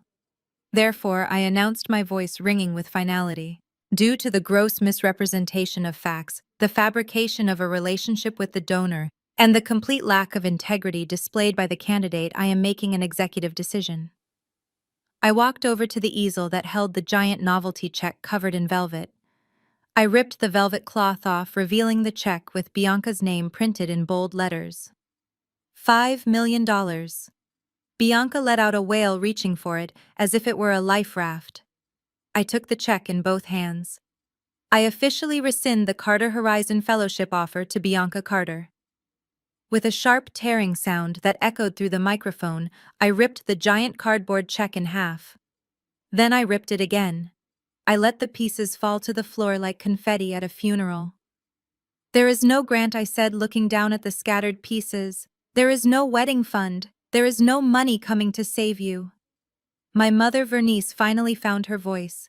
She screamed a primal sound of loss, not for her daughter's reputation but for the money. "You cannot do this!" Vernice shrieked, lunging forward before my father held her back. "That is our money. We earned it. We raised you. You owe us this." I looked at her with cold detachment. "I owe you nothing, Mother. You took my college fund. You took my self-esteem. You took my place in this family. And now you have tried to take my company's money. The debt is paid." I turned to the crowd one last time. To the students in the room who actually wrote their own papers, who actually worked night shifts to pay tuition, who were told they weren't good enough because they didn't have the right last name or the right connections. This money is now yours. I am redirecting the $5 million fund to a new scholarship for underprivileged students who have overcome family adversity. Applause started in the back of the room. It was slow at first, then it grew. The students, the waiters, the people who had been ignored by the VIPs, they started to clap. I dropped the microphone into the stand. I did not look back at Bianca, who was collapsed on the floor sobbing into her graduation gown. I did not look at Julian, who was already frantically typing on his phone, likely trying to explain to his father why the golden goose was dead. I walked off the stage, my white tuxedo bright against the dark curtains. I had walked into that room as the ghost of their past. I was leaving as the architect of their destruction. And the best part was I hadn't even played my final card yet. The car was gone. The grant was gone. But the house of cards was still falling, and I intended to watch it burn all the way to the foundation. The sound of paper tearing had barely faded when the reality of the situation crashed down on Julian Vance. I watched him from the center of the stage, standing tall in my white tuxedo, while the pieces of the $5 million check lay scattered at my feet like confetti at a funeral.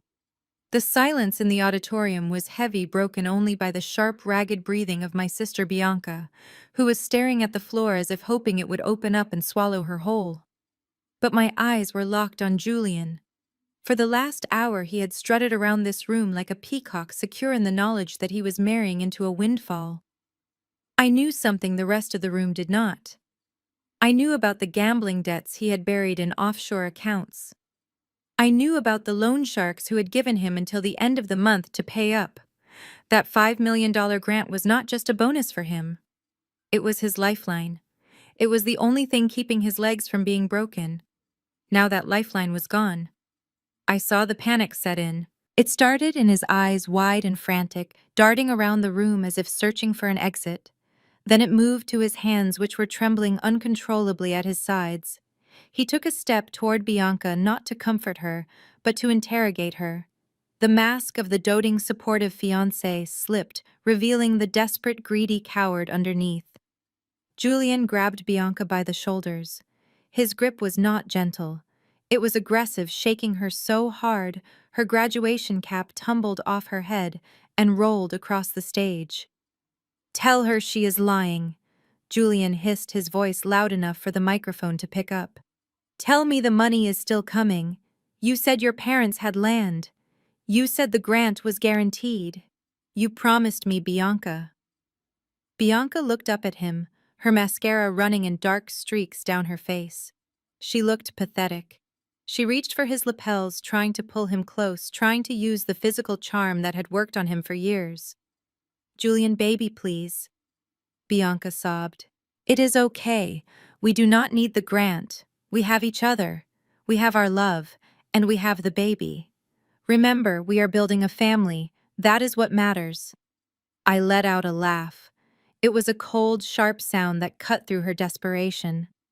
I walked back to the podium, tapping the microphone to ensure I had everyone's attention. Love, I repeated, shaking my head. Is that what you call it? And the baby? Right. The miracle baby that is going to unite the Carter and Vance dynasties. The baby that convinced Julian to propose just 2 weeks ago when he was planning to break up with you. Julian froze. He looked at me, then back at Bianca. The color drained from his face. What did you say? Julian asked, his voice barely a whisper. I looked at my assistant Kevin, who was standing in the wings. I gave him a signal. I think it is time we cleared up the final lie of the evening, I announced. Julian. Before you start calculating how much you can get for my parents' furniture to pay off your bookie, there is one more thing you need to see. I clicked the remote in my hand. The massive LED screen behind us flickered. The image of the Carter Horizon logo vanished, replaced by a scanned document. It was stark, clinical, and undeniable. This is a medical report from the Buckhead Private Clinic dated exactly 48 hours ago. I narrated, my voice steady and judicial. Patient name, Bianca Carter. Reason for visit, HCG quantitative blood test. I pointed to the bottom of the screen where the results were highlighted in yellow. Result negative. Diagnosis not pregnant. A collective gasp went through the room. It was louder than when I had revealed my identity. This was personal. This was primal. This was a woman trapping a man with the oldest lie in the book exposed on a 40-foot screen. I looked at Julian. She is not pregnant, Julian. She never was. She bought a positive test online because she knew you were pulling away. She needed a ring to lock down the Vance family fortune before you realized she was broke. She played you. Bianca let out a shriek. She threw herself in front of the screen, waving her arms as if she could physically block the truth from being seen. It is a lie! Bianca screamed, her voice cracking. That report is fake. Jasmine forged it. She is jealous of me. She wants to ruin my happiness. She turned to Julian, clutching his arm with desperate strength. Julian, look at me. Do not listen to her. I am pregnant. We are having a son. I felt him kick. I watched Julian. I saw the moment the last shred of affection left his body, replaced by pure, unadulterated loathing. He looked at the report on the screen. He looked at me, the billionaire CEO, who had the resources to find out anything. And then he looked at Bianca, a sobbing mess in a cheap graduation gown. He knew who was telling the truth. Julian shoved Bianca away from him. He did it with such force that she stumbled back, nearly tripping over the debris of the torn check. You lied to me, Julian roared. The sound echoed off the walls. You trapped me. There is no money. There is no baby. Bianca wept, holding her stomach. I did it because I love you. I knew you would stay if we had a family. I was going to get pregnant right away. It would have been the same thing. Julian stared at her as if she were a cockroach. Love, he spat. I do not love you. I tolerated you. I tolerated your annoying voice and your tacky family because you came with a $5 million dowry. I thought you were a genius. I thought you were a ticket to the board of directors. But you are nothing. He looked out at the audience, at his own parents who were sitting in the front row looking horrified. His father was making a cutting motion across his throat. End it. You are a fraud, Julian said, his voice dripping with venom. You are a broke, lying loser, just like your sister said. He looked down at Bianca's hand. The diamond engagement ring sparkled under the stage lights. It was a 3-carat solitaire. I knew for a fact he had bought it on credit, expecting the grant money to pay off the bill next month. Give me the ring, Julian demanded. Bianca clutched her hand to her chest, her eyes wide with terror. No, Julian, please, we can fix this. I can explain. Julian did not wait for an explanation. He lunged forward.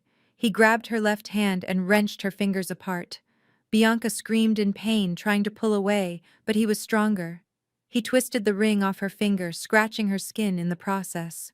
He held the ring up, looking at it with relief, then looked back at her with disgust. "The wedding is off," Julian announced, projecting his voice to the entire room. "Do not contact me. Do not come to my house. If I see you or your family near me again, I am calling the police for fraud and extortion." He turned on his heel and stormed toward the stage stairs. Bianca broke. The reality of her life collapsing was too much. She scrambled up from the floor, hysterical. "Julian, no, wait." She ran after him, her gown tangling around her legs. She reached out, trying to grab the back of his tuxedo jacket. "Julian, do not leave me. I have nothing else." Julian did not stop. He did not even turn around. But he did not have to. At the bottom of the stairs, two large men in dark suits stepped forward. They were the Vance family security detail. They had seen the signal from Julian's father. As Bianca rushed down the stairs, blindly reaching for her fiancé, the lead security guard stepped in her path. He did not catch her. He did not gently restrain her. He simply put out a forearm, hard and unyielding. Bianca slammed into his arm. The force of the impact stopped her dead. She lost her balance. Her heels slipped on the polished stairs. She fell. It wasn't a graceful fall. It was clumsy and ugly. She tumbled backward, hitting the stage floor with a heavy thud. She lay there crumpled in a heap of black polyester, sobbing into the wood. Julian did not look back. He marched up the aisle past the staring guests and out the double doors, clutching the ring that was the only asset he had left.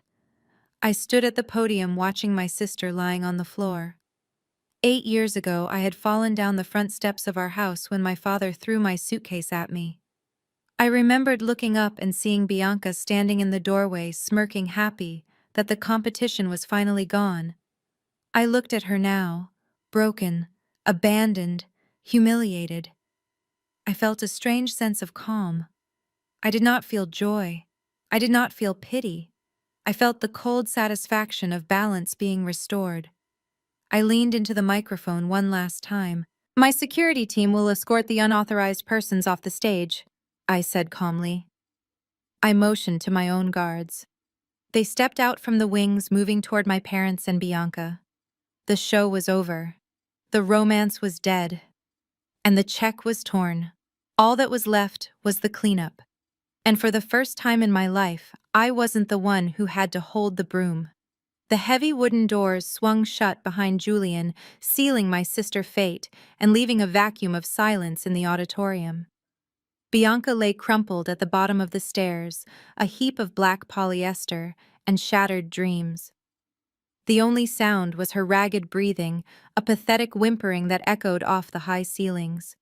But the show was not over. The main act was finished, but the encore was about to begin. My parents, Otis and Vernice, stood frozen near the podium. For the first time all evening, the arrogance that had defined their posture was gone. Their shoulders slumped. Their faces were gray. They looked from the exit, where the money had just walked out, to the floor, where their golden child lay broken, and finally to me. I stood center stage in my white tuxedo, untouched and unbothered.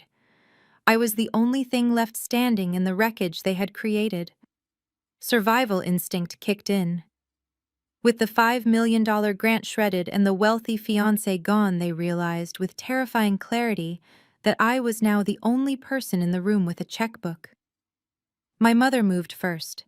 She hiked up her sequined gold dress and scrambled up the stairs toward me. Her face, which moments ago had been twisted in a sneer, contorted into a mask of desperate, pleading, motherly affection. "Jasmine, baby," Vernice cried out, reaching for my hands. Her palms were sweaty and cold. I took a step back, letting her hands grasp at empty air. "Do not touch me," I said, my voice low and dangerous. Vernice did not stop. She fell to her knees in front of me, right there on the stage. She looked up, tears streaming down her face, ruining the expensive makeup she had bought with my money. "Jasmine, please listen to me. We didn't mean it. You have to understand. We were just trying to motivate you." She looked out at the audience, trying to salvage her reputation, then back at me. "We knew you were strong, Jasmine. We knew you were a fighter. We were hard on you because we wanted you to prove us wrong. It was tough love, sweetheart. We just wanted you to reach your full potential. We are so proud of you." Otis joined her, nodding vigorously. He looked like a man drowning. Yes, exactly, Otis stammered. A diamond is made under pressure, Jazz. We provided the pressure, and look at you now. You are a CEO. You are a millionaire. We did that. We made you who you are. Do not destroy your family over a misunderstanding. Help your sister. She needs you right now. I looked down at them. It was almost impressive how quickly they could rewrite history to suit their needs. They were trying to take credit for my success, claiming that their abuse was actually a strategic parenting decision. I let out a short, sharp laugh. It echoed through the microphone, chilling the room. Tough love, I asked. Is that what you call it? I walked around them, circling them like a shark. You called me ugly. You told me I was stupid. You made me eat in the kitchen when guests came over because you said my face would ruin the appetite. You threw my clothes in the garbage in the rain. I stopped in front of my father. And tonight, you stood on this stage and called me a loser. You laughed while your favorite daughter threw wine on me. Was that motivation, Dad? Or was that just cruelty? Otis looked down at his shoes, unable to meet my gaze. I turned to my mother. And you. You are not proud of me. You are afraid of being poor. You see that your retirement plan just walked out the door, and now you are hoping the daughter you threw away will pay your mortgage. I leaned in close. But I am not a bank, Mother. I am the auditor. And I found a discrepancy in the books. I pulled my phone out of my pocket. The screen was glowing with a notification I had been waiting for. Speaking of discrepancies, I said, my voice brightening with mock cheerfulness. Let's talk about the car. I pointed to the Mercedes-Benz convertible still parked on the side of the stage. The red bow was slightly askew, and the headlights were dimming. Otis flinched. He knew what was coming. My father told the audience that he bought that car with his life savings, I announced to the room. He said he sacrificed everything to buy a luxury convertible for a girl who has never held a job. I swiped on my phone, bringing up a bank statement. But that is not the whole truth, is it, Otis? I turned the phone screen toward him. This is a notification from the First National Bank. It details a wire transfer of $75,000 from a joint account ending in 4599. Otis went pale. He started to shake his head. Jasmine number. Do not do this. I ignored him. That account was set up by me 3 years ago. I continued, my voice hard as flint. I titled it, The Dad Health Fund. I put that money there because you called me crying, saying your back was so bad you couldn't drive your old truck. You said you needed surgery. You said you needed a vehicle with lumbar support so you could get to your appointments. A murmur of disgust went through the crowd. People were whispering, pointing at Otis. I sent you that money because despite everything, I still loved you. I wanted you to be pain-free. I gestured violently toward the white convertible. And what did you do? You didn't get the surgery. You didn't buy a safe sedan. You waited until today, drained the account, and bought a toy for Bianca. You took my sympathy and turned it into a trophy for her vanity. I did it for the family, Otis yelled, finally snapping. We needed to look successful. We needed to impress the dean. It was an investment. It was theft, I shouted back, my voice booming. You misappropriated funds from a restricted trust. And do you know what happens when you violate the terms of a trust agreement with a bank that I practically own? I tapped my phone screen. The asset gets flagged. Suddenly, a loud, rhythmic beeping sound cut through the air. It was coming from the loading dock doors at the back of the auditorium. Beep, beep, beep. The crowd turned. My parents turned. Bianca, still lying on the floor, lifted her head. The massive cargo doors rolled up with a mechanical groan. The bright floodlights of a heavy-duty tow truck blinded the room for a second. The truck backed slowly into the venue, the smell of diesel exhaust mixing with the scent of expensive perfume. Otis ran to the edge of the stage. Hey, what are you doing? That is my car. I walked to the microphone stand one last time. Actually, Dad, it is not your car. Since the funds were obtained through fraudulent misrepresentation, The bank has exercised its right to immediate repossession. The tow truck driver, a burly man in a neon vest who looked like he had seen everything, jumped out.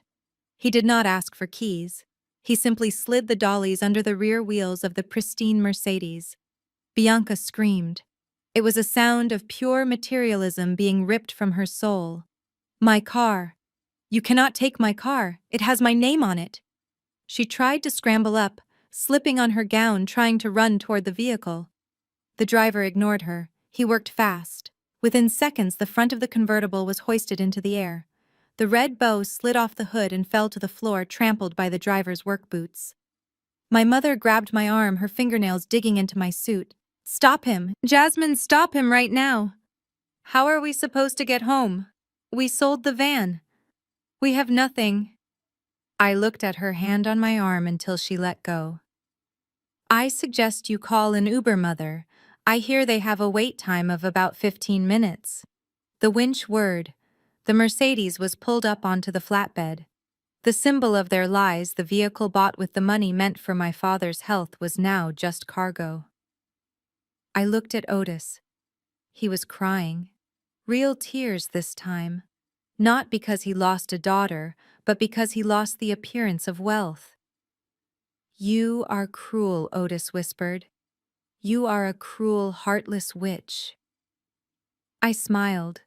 A genuine, peaceful smile. "No, Dad. I am just a college dropout. I am just the ugly duckling. And ugly ducklings do not drive Mercedes, they fly." The tow truck driver honked his horn twice, a jarring sound that signaled the end of the transaction. He climbed back into the cab and drove out, taking the car, the pride, and the last shred of the Carter family dignity with him. The cargo doors began to close, shutting out the night. I turned to the stunned audience. "Thank you all for coming. The bar is still open, and unlike my family, the drinks are actually paid for." I walked past my weeping parents, past my broken sister, and headed for the stairs. I did not run. I did not look back. I walked with the steady, measured pace of a woman who had just cleared her ledger and was ready to start a new book. The financial ruin was complete. Now only the silence remained. The cargo bay doors rattled shut, sealing the tomb of my family's ambitions. The tow truck was gone, dragging the last symbol of their stolen wealth into the night. The auditorium, which had been buzzing with the energy of hundreds of guests just 20 minutes ago, was now a cavern of echoing silence. The floor was littered with the debris of a celebration that never really happened. Smashed champagne flutes, torn confetti, and the shredded remains of a $5 million check lay scattered like garbage. The guests had fled. They evaporated the moment the police threat was mentioned, terrified of being associated with a scandal. The only people left in the vast empty hall were the catering staff, who were nervously stacking chairs in the corner, and the four of us. Bianca was the first to break the silence. She did not cry. She screamed. It was a raw, animalistic sound of pure entitlement being denied.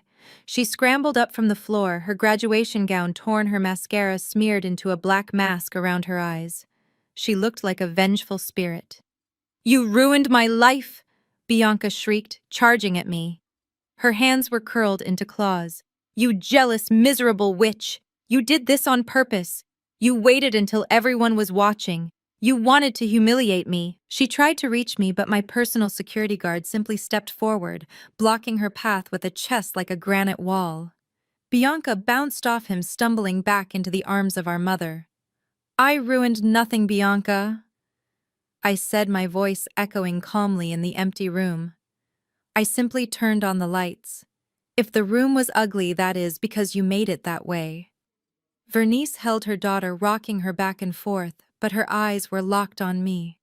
There was no love in them, only panic. She looked around the empty venue, calculating the cost of the flowers, the food, the lighting, the staff. She realized with terrifying clarity that the checkbook she usually relied on, mine, was closed forever. "Jasmine, listen to me," Vernice pleaded, her voice trembling. "We are your family. We are your flesh and blood. You cannot leave us like this. Look at your sister. She is heartbroken. She is pregnant, for God's sake! I raised an eyebrow. Mother, stop, I said sharply. We just saw the medical report. There is no baby. There never was. Stop lying. It is over. Otis stepped forward, wiping sweat from his forehead with a shaking hand. He tried to summon the authority of a father, but he just looked like a tired, defeated old man. Okay, fine, Otis said, his voice hoarse. Mistakes were made. We admit that. We got carried away trying to help Bianca. But you have made your point, Jasmine. You embarrassed us. You took the car. We are even. Now help us clean this up. We have a bill to pay for this venue and our accounts are frozen. You need to unfreeze them, just for tonight. Be the bigger person. I looked at him.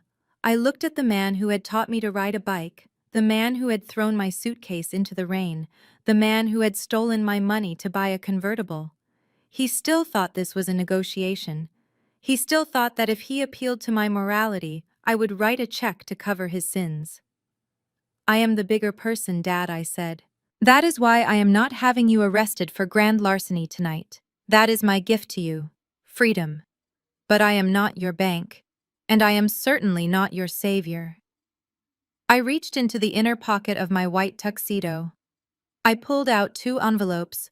One was thick and made of heavy cream-colored paper. The other was thin and wrinkled. I walked over to the edge of the stage where they were huddled. I tossed the thin envelope at Bianca's feet. What is this? Bianca spat, staring at it.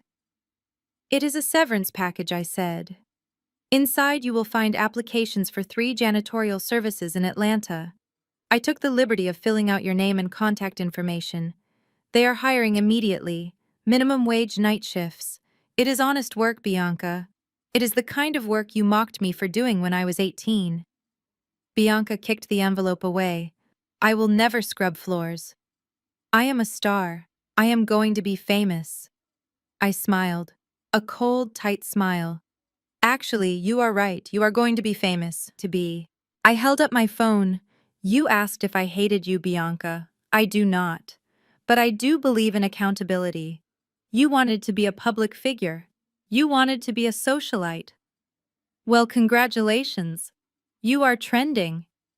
I tapped the screen and turned it around so they could see. It was the homepage of a major celebrity gossip site. The headline screamed in bold black letters, Golden Child Scandal. Kingsworth graduate, fakes pregnancy and scholarship in $1 million fraud. Bianca gasped, clutching her throat. I sent the press kit to every major outlet in the city. 10 minutes ago, I explained calmly.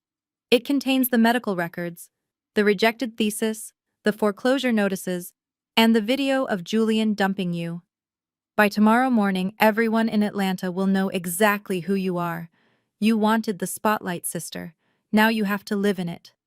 Bianca let out a wail of despair that sounded like a wounded animal. She collapsed onto the floor, burying her face in her hands. My mother looked at the phone screen, horror dawning on her face as she realized their social standing was not just damaged, it was incinerated. You monster, Vernice whispered. How could you do this to your own blood?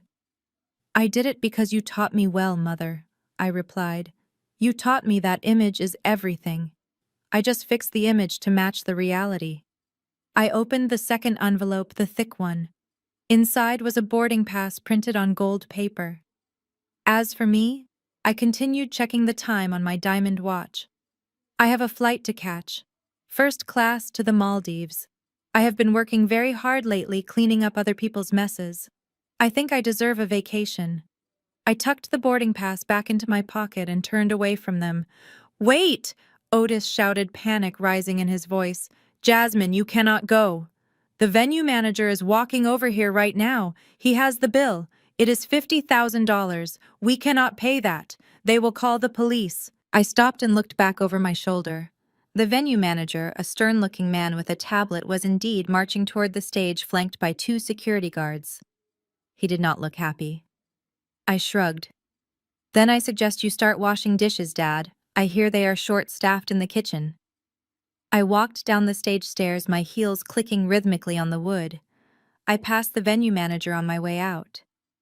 Miss Carter, he asked, pausing. I stopped and looked at him. The bill is with the gentleman on the stage, I said smoothly. He is the one who ordered the champagne. I was just a guest. And I believe my invite was revoked at the door. The manager nodded and continued toward my parents. I walked toward the exit doors. Behind me, I heard the chaotic sounds of my father begging for time, my mother screaming at the manager, and Bianca sobbing on the floor. It sounded like a symphony of consequences. I pushed the doors open and stepped out into the cool night air. The stars were shining above the campus, indifferent to the drama below. My driver was waiting for me at the curb, holding the door of my private sedan open. I slid into the leather seat, the silence of the luxury car wrapping around me like a warm blanket. "To the airport, ma'am," the driver asked. I looked out the window at the building one last time. I saw the lights flickering as the cleanup crew began their work. I saw the shadow of the life I used to crave, the approval I used to beg for, and the family I used to love. "Yes," I said, leaning back and closing my eyes. "Take me away from here, and do not look back." The car pulled away, leaving the wreckage in the rearview mirror. I did not feel sad. I did not feel guilty. I felt light. The weight of 8 years had been lifted, replaced by the unshakable knowledge that I had finally truly saved myself. The view from the 45th floor of the Hudson Yards Tower was different from the view I had 8 years ago. Back then, my horizon was limited to the dashboard of a Honda Civic and the foggy windows of a library basement. Now the entire city of New York lay spread out beneath me, a glittering grid of steel and ambition that bowed in deference to the height at which I stood. My office was a fortress of glass and silence, a stark contrast to the noise and chaos of the graduation party just 1 month ago. I sat at the head of the obsidian conference table looking at the quarterly projections for Carter Horizon Ventures. My executive team sat around me, pens poised, waiting for a verdict.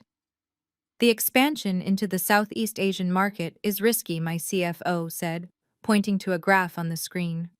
"The regulatory hurdles in Singapore are significant." I leaned forward, clasping my hands. "Risk is the price of entry," I said, my voice steady and authoritative. "If we wanted safety, we would have put our money in bonds. We are building educational infrastructure for the next generation. Proceed with the acquisition. I will handle the regulators personally." The team nodded. They did not question me. They respected the track record, the instinct, and the sheer force of will that had built this company. As the meeting dispersed and the executives filed out, I remained in my chair. The room was quiet again. I tapped the screen of my tablet to check my schedule.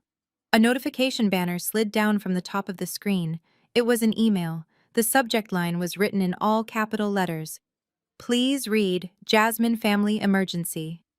The sender was Vernice Carter. I stared at the name. A month ago, seeing that name would have triggered a spike of adrenaline.